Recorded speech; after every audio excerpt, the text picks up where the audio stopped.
Your eyes lie to you. Watch these circles. They look like they're moving, but when I put a grid behind them, you'll see that they're actually perfectly still. When colors flash rapidly like this, your brain perceives motion. If a few blinking colors can fool you this easily, what else might you be wrong about? This illusion is visual, but these distortions can happen in every part of your thinking. Your perception can be shaped in ways you don't even realize. For example, science claims that one of these curves is the most beautiful of all. Can you guess which one? I'll give you 3 seconds. It's this one. Statistically, most of you probably picked this one, but it's not really because of some measurable, objective form of beauty. People think beauty and design follow universal rules like this so-called line of beauty, but the truth is a lot messier. And this really matters, because beauty isn't just an abstract debate for philosophers or art critics. Our perception of beauty is a tool of influence. Whether it's selling something or changing what you believe, shaping your perception is a powerful form of manipulation. In this video, we'll look at where these rules of beauty came from, and why they might not be as universal as you've been told. You'll also have a better understanding of how to define beauty for yourself. These visual tricks actually apply to real life, whether it's a graphic design layout or ancient monuments like the Parthenon. The Parthenon is a very unusual structure because it looks like a bunch of straight lines, but it's actually made up almost entirely of curves. The designers of the Parthenon knew that if the temple was made up of perfectly straight lines, it would look like the structure was sagging, and it would feel too static. Every horizontal element of the temple curves outward, and the pillars curve inward toward the center. Even the columns themselves are curved. They swell outward in the middle a tiny bit.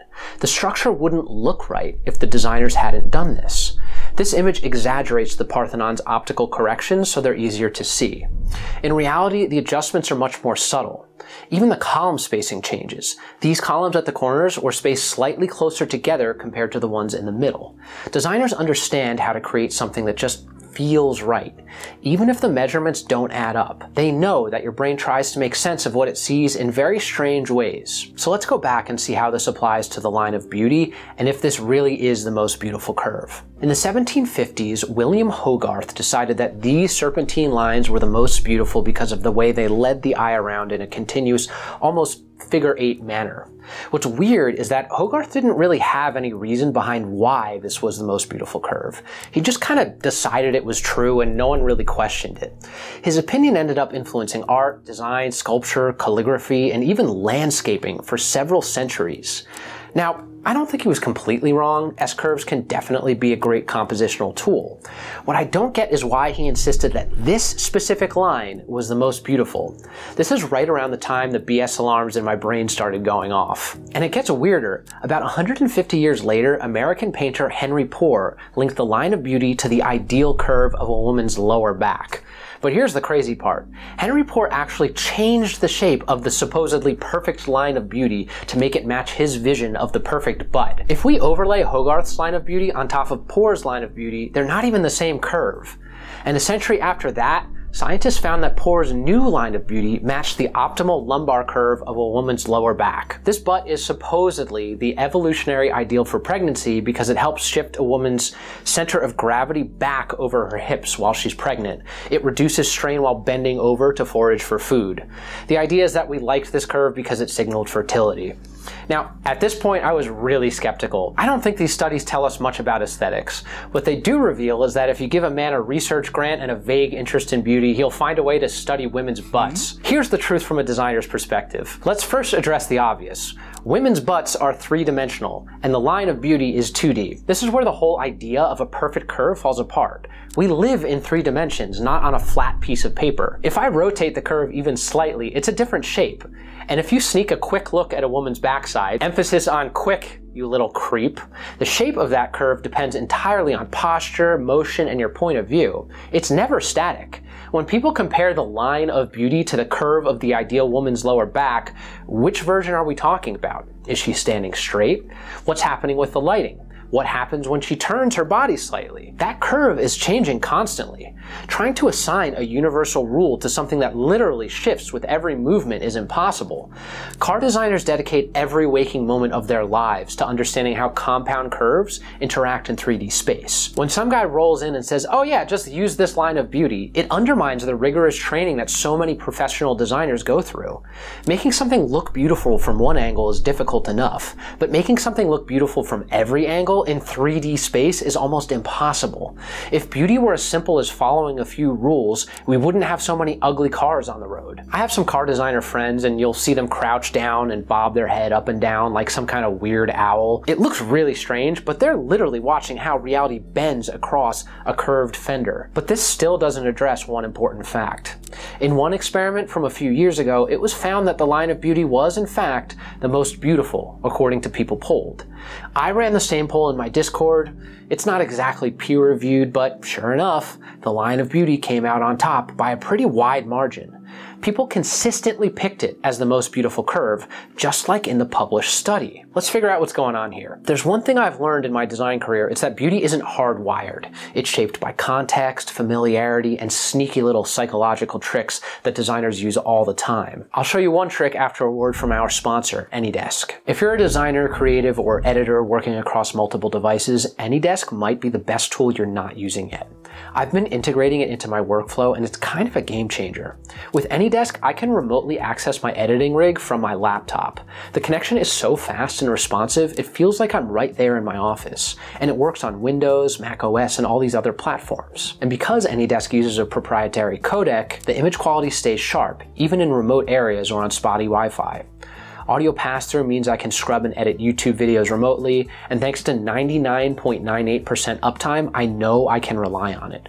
The direct file transfers are also really useful. No more cloud uploading, no more waiting to sync. I can move raw footage, project files, whatever I need, straight from device to device, instantly and securely. If your workflow lives across many devices or locations, AnyDesk brings it all together seamlessly. It's free for personal use, and if you've got a team, they offer tailored business plans. Thanks to AnyDesk for sponsoring this video. Download AnyDesk for free today using my link in the description. Back to the video. Here's a quick test. Pick one of these circles. Odds are you pick the one in the middle for two reasons. First of all, it's blue, but that's another video topic for another day. Second, and more importantly, it's in the center. We're drawn to things that feel balanced. This same effect showed up in Pokemon Go. Players were asked to join a team, and the blue team was shown in the middle, and it ended up being way more popular than the other two teams. It could have been because of the bird, or the color blue, or the lore, but another major factor, it was the middle option. This is called centrality bias. It's why most people pick the medium coffee or the middle option for pricing. It's not necessarily the best option, but it feels like the most balanced, familiar one. It's also part of the reason why important information is often along the center line of the page for many graphic design layouts. So what if this line of beauty keeps winning not because it's the most beautiful, but because it's always shown in the middle? It's not too flat, it's not too bent, it's just right. It's the Goldilocks curve. I tried this again with a new set of curves and moved the line of beauty to the right. It still got some votes, but it went from like the clear top choice by far to the third choice. And some of these curves in the middle were way at the edge of the first test where they barely got any votes. But once I moved them to the middle, they suddenly got chosen way more often. That's centrality bias. It's just one of literally dozens of little psychological tricks that designers use to change your preferences.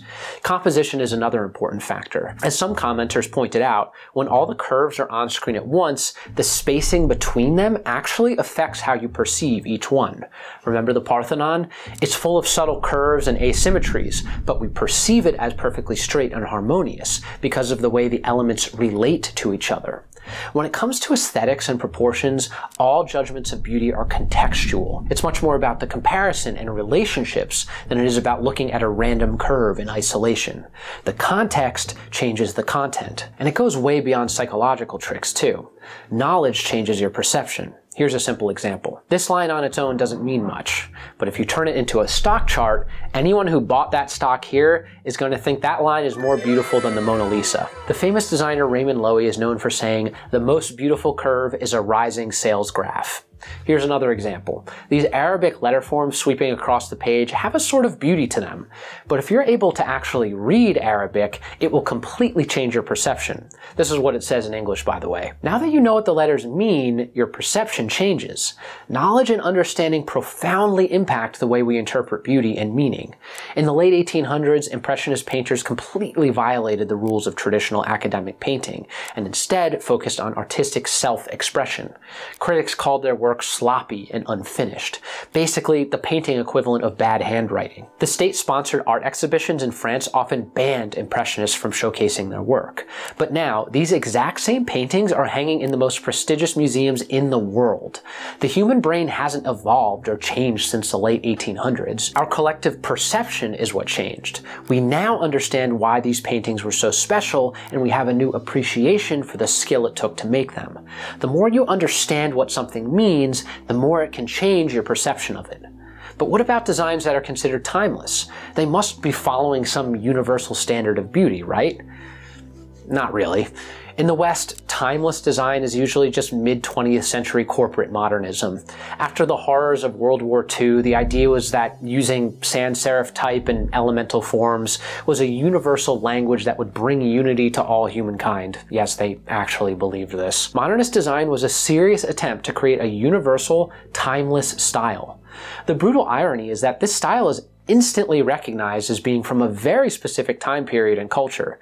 50 years from now, this aesthetic will signal 20th and early 21st century European design just as clearly as Victorian ornamentation signals the 1800s. It's really not timeless at all. This style sold itself as neutral and apolitical, but in reality it served post-war corporate expansion. Chandigarh is an Indian city based on European modernist design principles, but the massive concrete structures and wide open spaces feel alienating and sterile. And because the buildings are all made of concrete, they absorb the harsh Indian sun all day and never really cool off. And by separating residential areas from commercial areas, shopkeepers have to commute from their house to their work, as opposed to just having their house above their shop, which was really common in India. While I do think Chandigarh is interesting, this type of supposedly timeless design just didn't make much sense in India, especially for that particular time period. And that's the danger of forcing a false idea of universal timeless beauty. It can erase cultures and leave places worse than before. I'm not saying that modernism is always bad. All I'm saying is that when it comes to timeless beauty, context really matters. I'm gonna do a whole video on timeless design, so be sure to subscribe for that. But anyway, there must be parts of beauty we're sure are universal, no matter what the culture, right? For example, humans are biologically hardwired to detect symmetry within less than 1/20th of a second. Symmetry is so ingrained in our biology that all mammals, and possibly even all vertebrates, are neurologically equipped to detect it. We're so fast at detecting symmetry that our brain sees it before we're even consciously aware of it. What's even more strange is that we as humans may have a biological impulse to make tools that are symmetrical.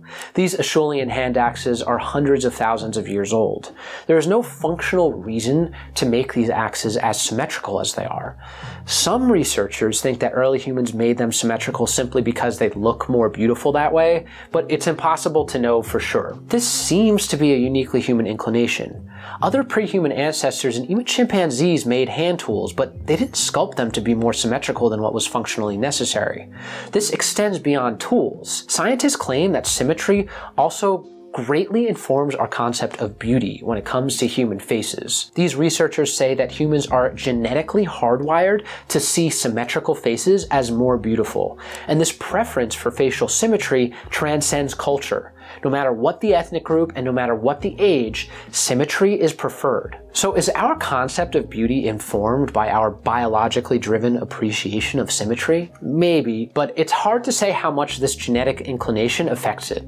Symmetry is probably a factor, but it's definitely not the only factor. First of all, whether our love of symmetry translates to objects and not just faces is very debatable.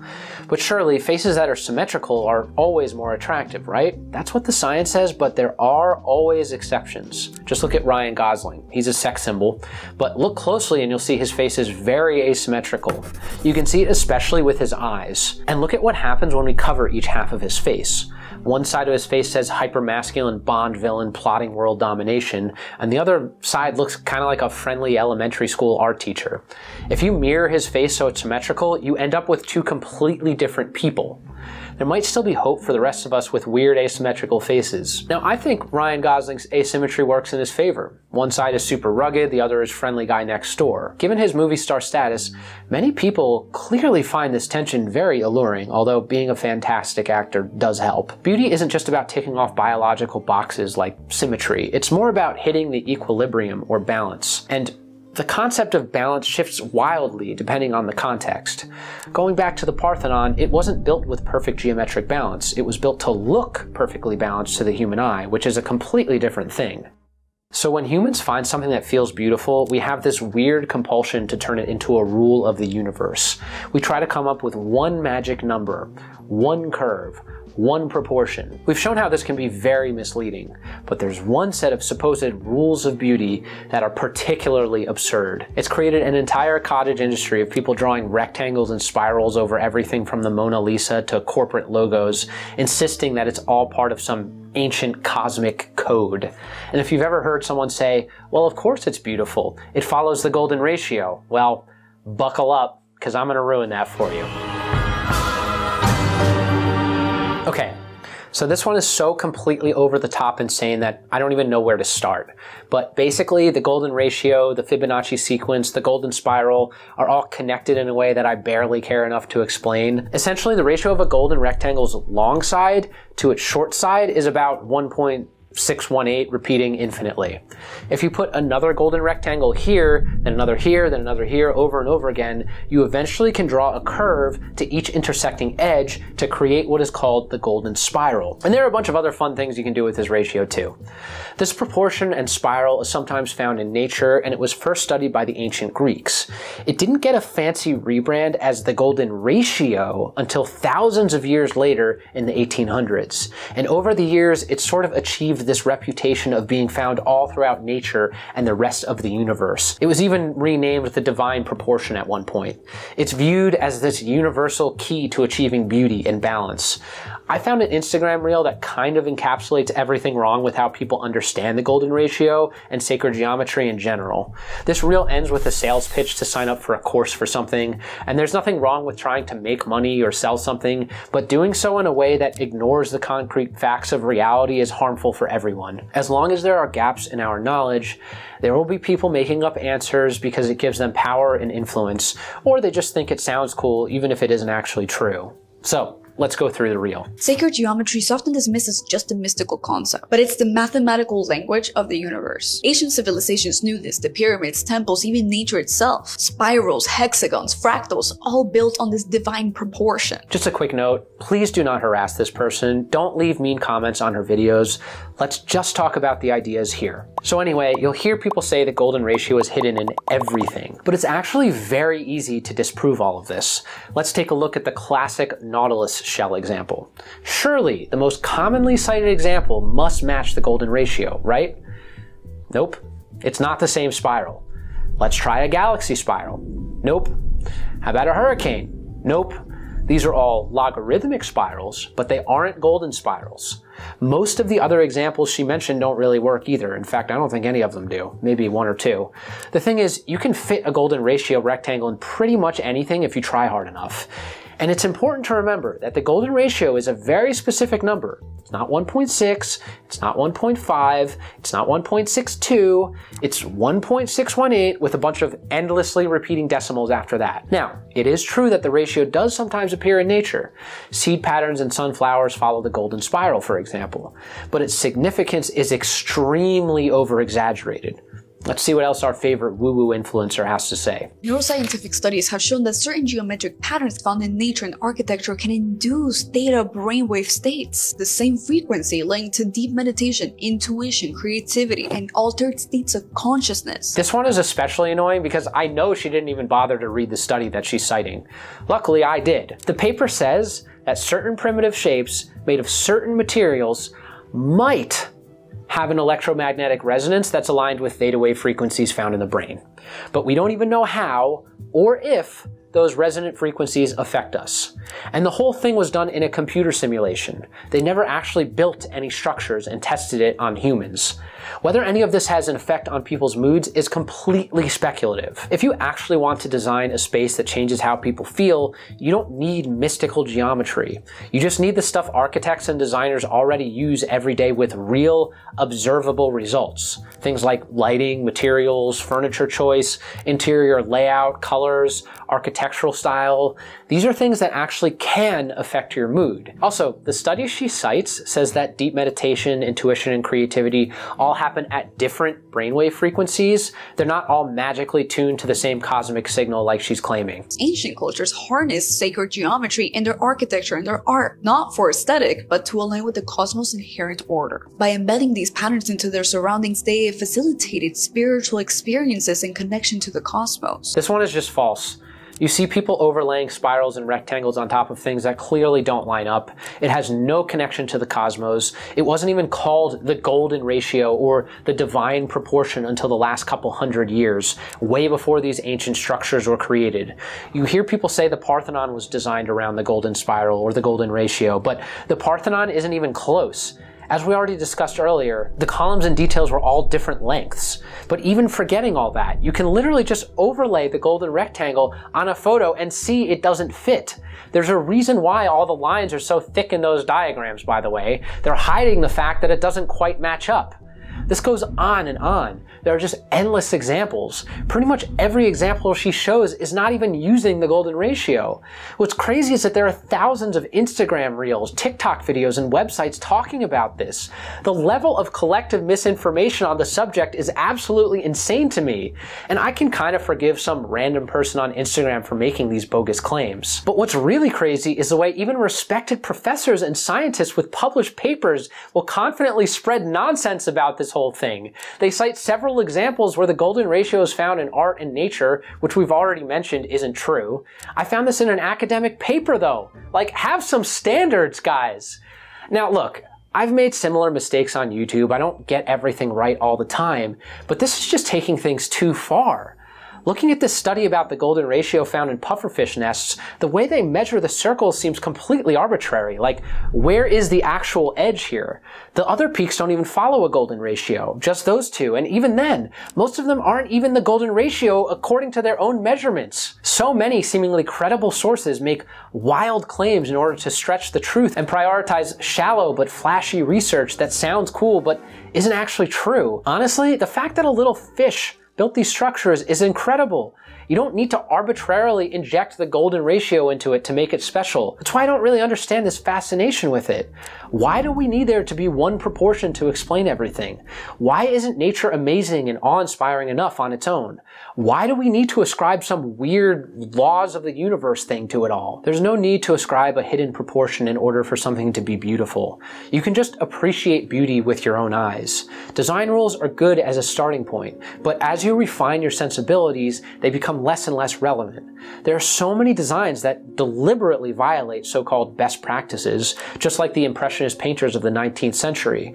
If these rules are about visual comfort and predictability, then breaking them is about tension. It's the visual equivalent of dissonance in music. It makes you lean in, and that can be a good thing. It's important to remember that pretty much every revolutionary artistic or design movement was about breaking the rules of the past.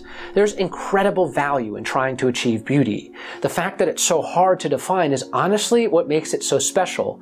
A single perfect rule leads to everything converging on the same look, erasing cultural differences and experimentation. I was talking to my friend Anthony about this, and he was saying that design exists in a living culture.